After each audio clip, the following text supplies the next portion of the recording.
Despite a tough week on the campaign trail, Donald Trump continues, as you heard, to express confidence that he will win Wisconsin, even though the polls there do not predict that. Let's take a look at their latest Real Clear Politics average of the polls there that shows Senator Ted Cruz leading with 40% to Trump's 33%.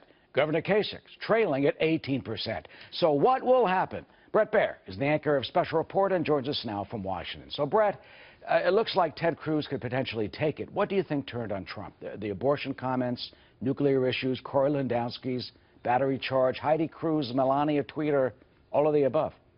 Yeah, maybe all of the above. Listen, it's not over till it's over. We've seen, Eric, these polls not being great indicators of how the exact election results pan out. Usually they give us an inkling, a snapshot of where things stand, but you know, even the average of polls have not been right on each time. So Wisconsin is going to prove to be pivotal. It could be the fulcrum of this race in the GOP as this battle for 1237 continues. If Cruz does manage to pull it out and pull it out significantly, remember Wisconsin is winner take most essentially by congressional district, and you can gather some pretty significant delegates, and Trump could have very little if it turns out that way. That changes the race. Flip that over, Trump wins, and it changes the entire perspective and looks like he gets to the majority. Yeah, and if Cruz does come out as the winner, you know, he certainly could get what George Bush used to say, the big mo. But, you know, how long can that last?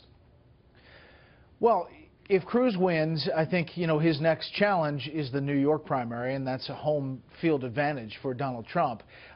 But in New York, if Trump doesn't get to 50%, they would split up the delegates in New York, and that would diminish, you know, as far as the big delegate haul. It's all about the math here. If Trump gets to 50% in New York, he gets 95 delegates, and he's, again, one step closer to that majority. He's got New York, his state, his home state. I mean, Ted Cruz could run into a Brooklyn sanitation Mack truck when he gets here, and Pennsylvania, New Jersey, as well as Delaware. But what about the general tenor of the campaign? Ed Rollins, the great strategist, wrote this about Greta's interview with Donald Trump last night at that town hall, saying of Trump, he can dance and he's one hell of a salesman. It was an hour of performance, not substance. Donald Trump has perfected his own version of rope-a-dope. Keep talking and avoid specifics. Cruz is running a great grassroots campaign, and Trump is running a great marketing effort. He is the product, and he is the #1 salesman. So what happens, Bret, when it starts getting into potentially the November election, if he makes it that far, and he gets pinned down on more specifics?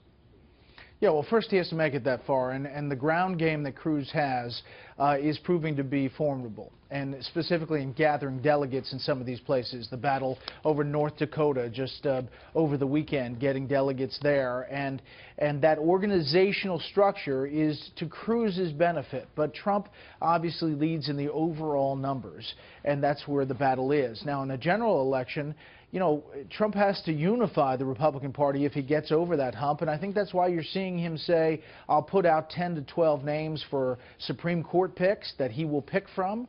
I think that's why you're hearing him say some things that are trying to get the conservative base, the Republican Party overall, on his team.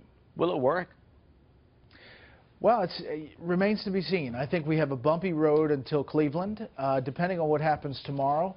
And if Cleveland, if he's short going into Cleveland of the 1237, really anything can happen. We've heard all these scenarios, but it's true. Once you go through one ballot and there's not a consensus, and two ballots, and the Cruz people are not voting for Trump and the Trump people are not voting for Cruz, then who is it? Is it John Kasich? Is it somebody else? I think there are a lot of scenarios we just haven't planned out for. Yeah, Kasich is using that as the rationale to stay in the race. Do you think that holds substance? And Bret, you've been around a long time. What do you think is going to happen?